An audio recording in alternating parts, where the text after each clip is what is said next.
വരുന്ന മണ്ണിൽ പണിയെടുക്കുന്നവർ, ജീവിക്കുന്നവർ എന്നതിനാലാണ് പുലയൻ എന്ന് പേര് വന്നത്.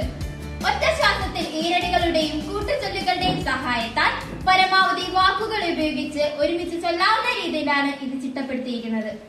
കുന്നെല്ലും തവിടും ചക്കരയുമെല്ലാം വഴിയാവണ്ണം ചേർത്തുണ്ടാക്കുന്ന ഭക്ഷണ പദാർത്ഥങ്ങളുടെയും വേലയ്ക്ക് തയ്യാറെടുക്കുന്ന കൊച്ചിരിക്കാളിയെ വർണ്ണിക്കുന്നതുമാണ് പാട്ടിലുടനീളം.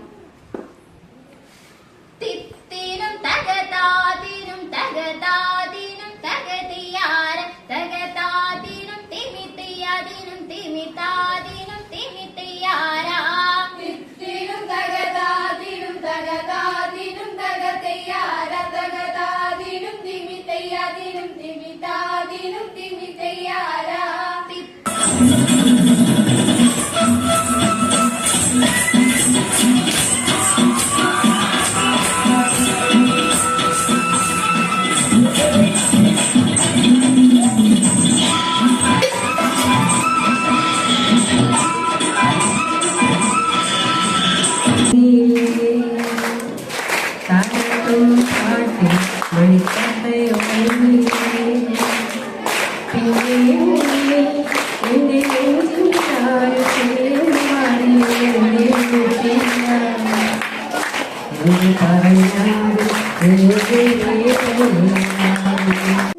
മുഖത്തെന്തു ഗൗരവം എള്ളുടൽക്കെന്തൊരു സൗകുമാര്യം